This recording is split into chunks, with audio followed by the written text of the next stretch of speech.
Let the quarterback competition begin, boys. Wow, the XFL dropped somewhat of a surprise yesterday. Not so in the fact that they've signed new quarterbacks, because Oliver Luck said after the first group of allocated quarterbacks came out that this was not the final list, that more quarterbacks were going to be scouted, recruited, and brought in.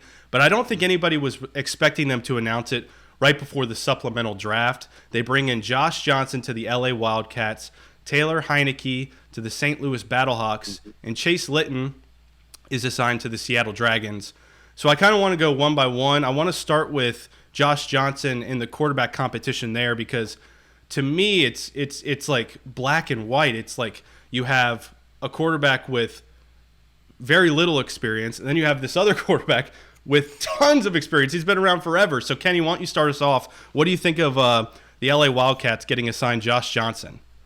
Yeah, you're definitely right. It's a total 180 in terms of their resumes. Josh Johnson's been, he's been in the league. He's been in 15 different professional organizations in his 12 years, and that's including the NFL, UFL, XFL now. He's got a ton of experience just with these teams, learning new playbooks on the fly, adjusting to new landscapes. So for him to come in and learn the playbook isn't going to be that difficult, I don't think, for him. He's been there, done that. And then you have Luis Perez, who's, green. He's wet behind the ears.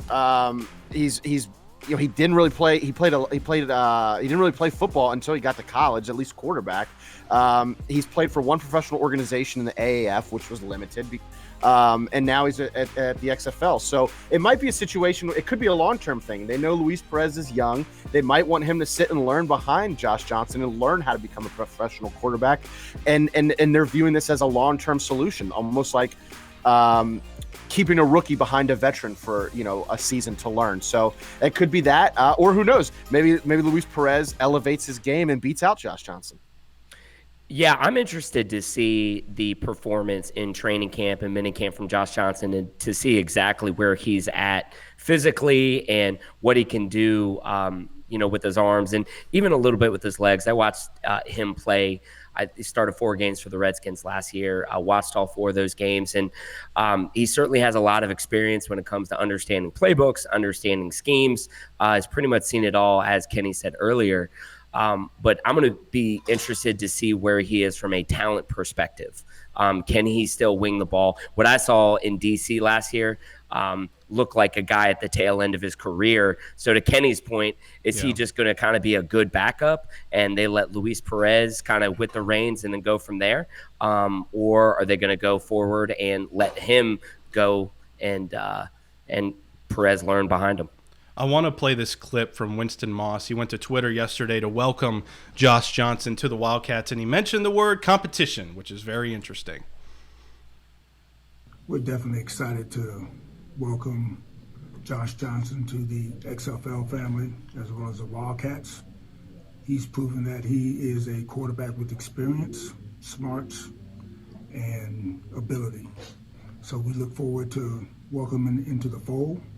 And it'll be a great competition at quarterback. And we're looking forward to Josh not only being an asset for the Wildcats, but for the XFL.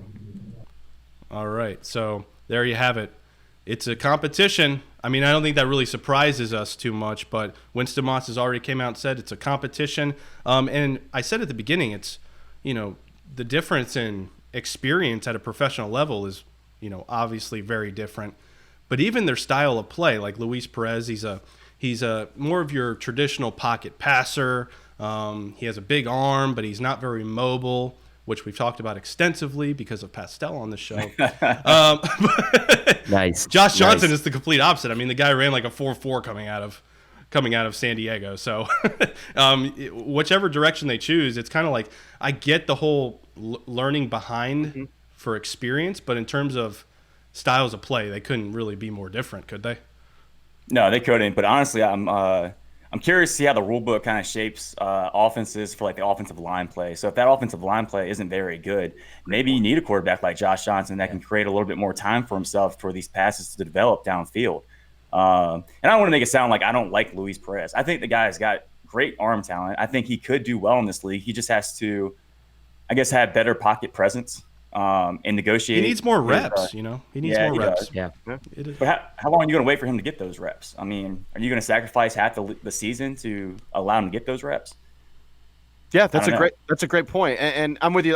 When I said he's gonna, Luis might sit behind and learn from Josh, it wasn't necessarily from a style of play perspective. It's just learning how to be a professional quarterback.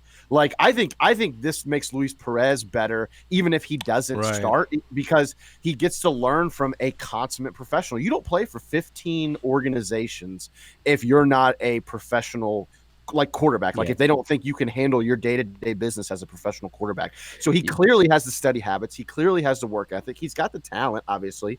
So I think this helps Luis Perez, whether he beats him out because it elevates his game that way, or how to learn how to play quarterback at a professional level.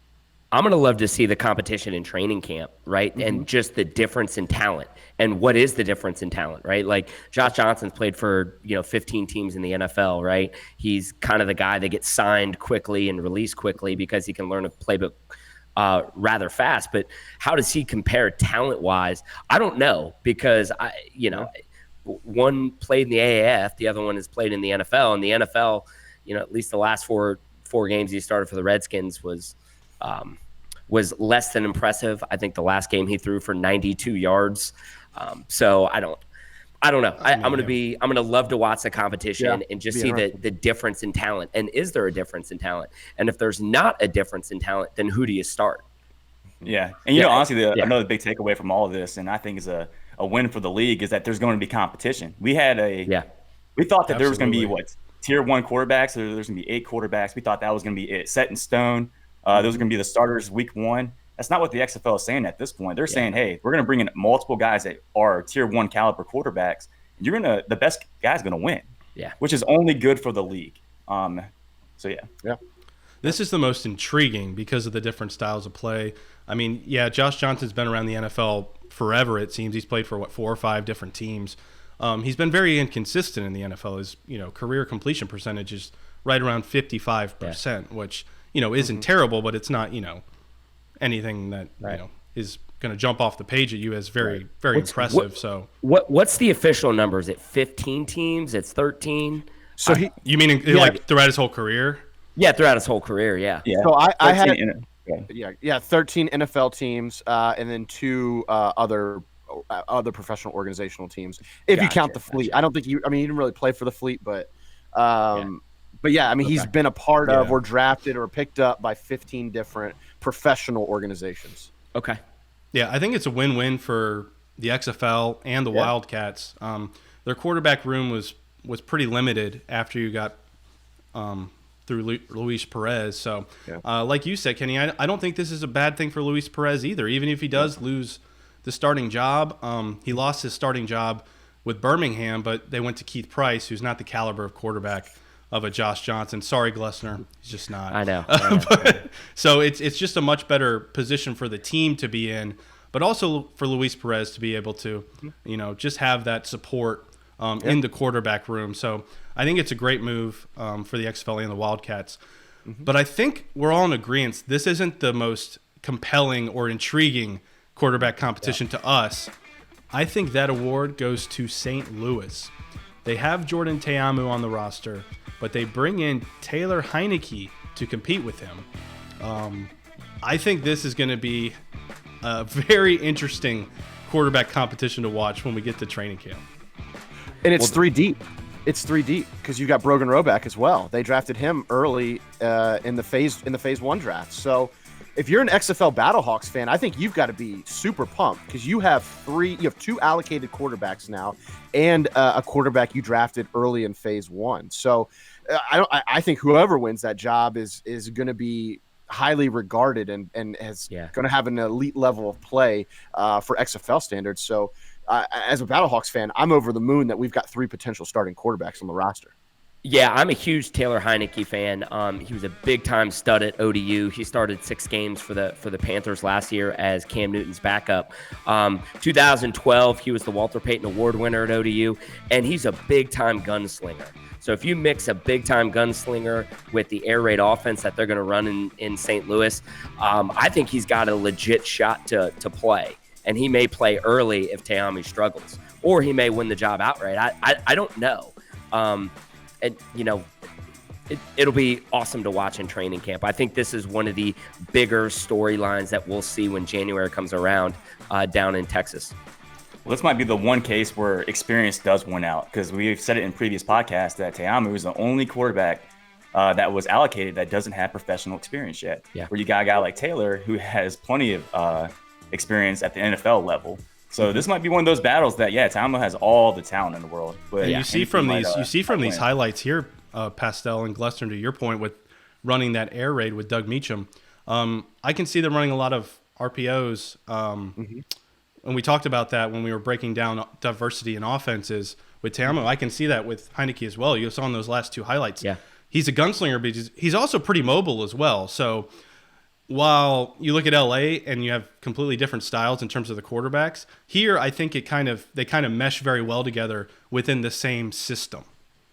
Yeah, and if you compare, I'm not saying all college resumes are equal or created equal or the same, but if you compare their college resumes, Te'amu and Heinicke wins out. I mean, he's one of 18 Division I quarterbacks to throw for 10,000 yards and rush for 1,000 for a career.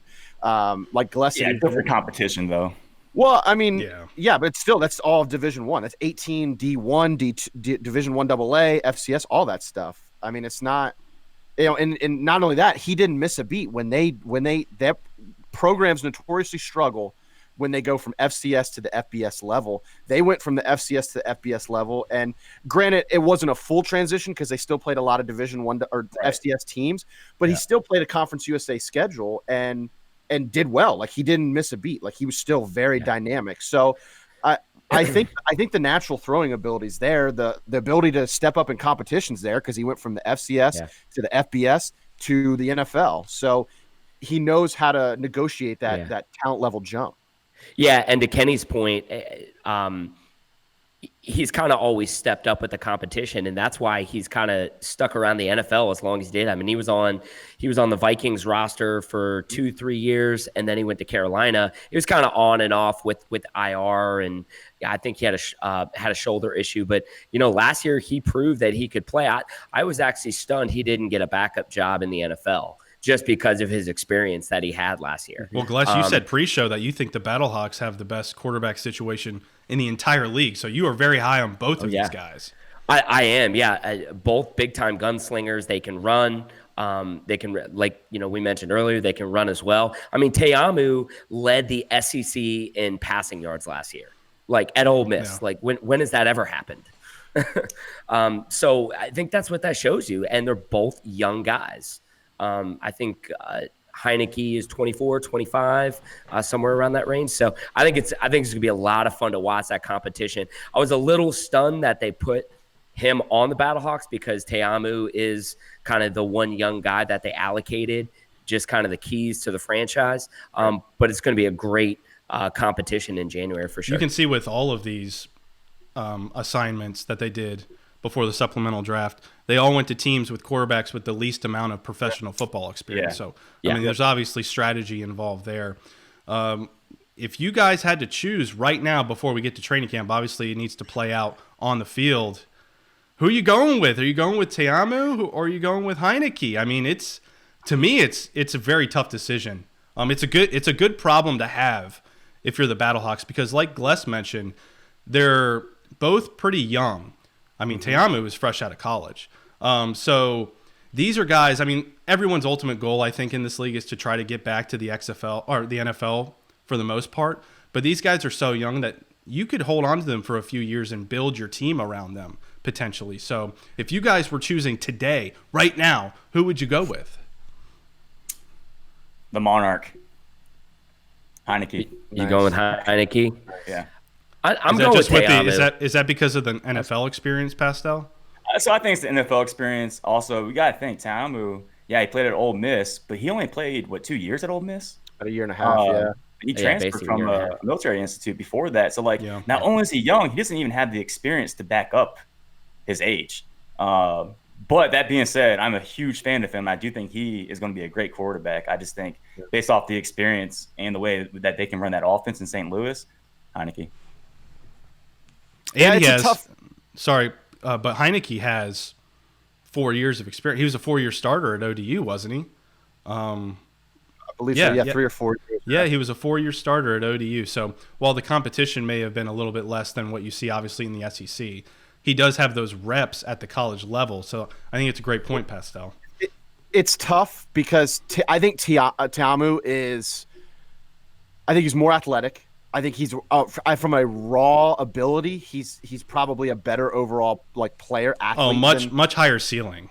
Yeah, than Heinicke, but you can't. I don't think you can replicate the experience Heinicke has. And not only that, we keep harping on the SEC versus FCS and lower level. Look, any quarterback that breaks Steve McNair's passing record is. I don't care what level they're playing at. Is a big win for me. And I mean, if you look at being a Walter Payton Award winner, if you look at just some of the past guys, Jimmy Garoppolo, Armani Edwards, Tony Romo, Brian Westbrook, Cooper Kupp, guys who win those awards go on to play in the NFL and have extended careers in the NFL. For sure. I'm just saying you can't compare stats with an SEC quarterback compared to an FCS quarterback. I get it. Yeah, I mean, there's definitely.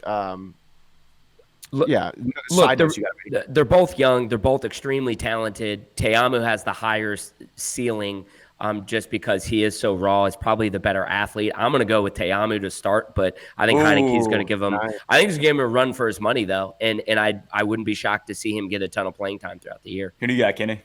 Heinicke. What about you, Riley? I'd probably go Te'amu at this point.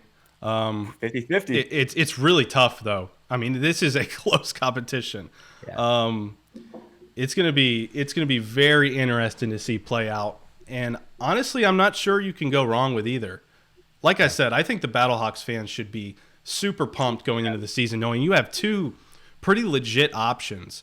And especially since Te'amu has such a lack of experience, bringing in a guy that has NFL experience but is also still really young, it's a huge win for that franchise and that fan base. So let's move on to the last quarterback that was allocated, Chase Litton out of Marshall. He spent some time with the Kansas City Chiefs. He was with your Jacksonville Jaguars earlier this year, Kenny, before he was let go off the practice squad. He's heading up to Seattle. I think out of all three of these guys, if I was Brandon Silvers, I'd be the most comfortable still, at least in terms of security of my – there's nothing against Chase Litton, but – I just think Brandon Silvers has the best situation in terms of still keeping his starting job heading into training camp. Yeah, Chase Litton's, kind of that classic example of the quarterback who keeps getting opportunities, and not the talent level is there, but he's 6'6", 235 pounds.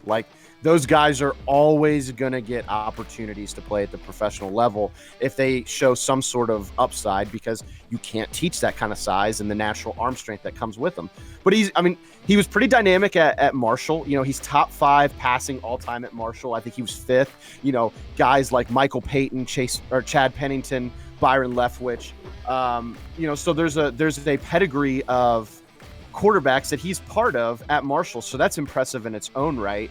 But we'll see if he can put it together. He's never really had an opportunity. He left early, didn't get drafted, sat on the Chiefs practice squad for a bit, sat with the Jags practice squad for a bit, and now he's here. So we haven't really seen what he's able to do at the professional level. But I think Brandon Silvers has a little bit better of a resume at a college as well from Troy.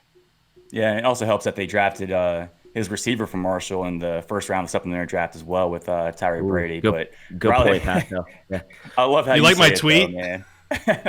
What do you mean? What your tweet? See what you're doing there? My tweet, yeah. I said, we see what you're doing there, Seattle. I did. I actually like that. Yeah, I enjoy it. I love how you're saying he should be the most comfortable quarterback. I mean, am I wrong, though? No, you're not. You're completely right, in my opinion.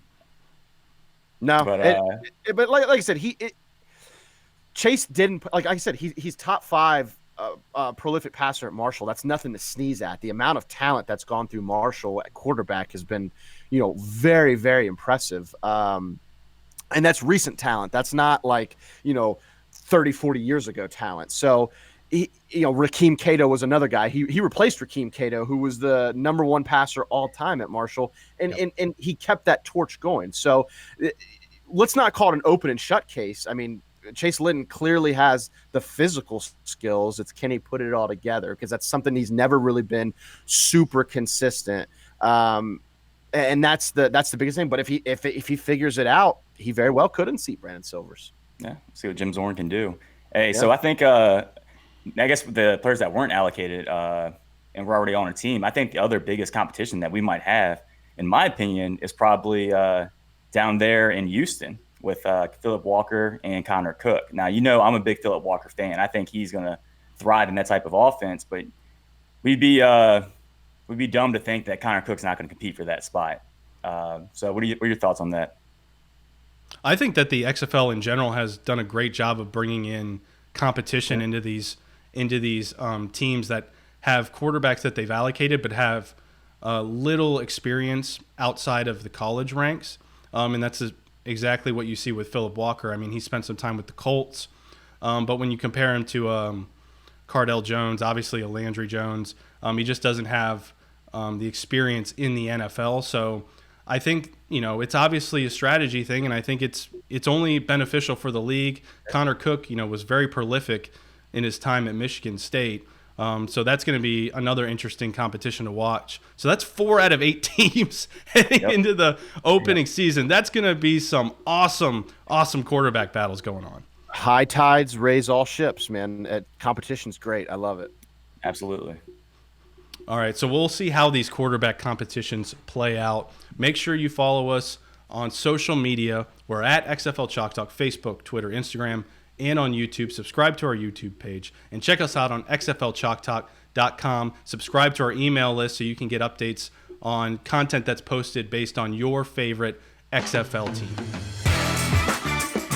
What's up, football fans? Visit xflchalktalk.com to get the latest analysis, discussions, interviews, and news from around the league.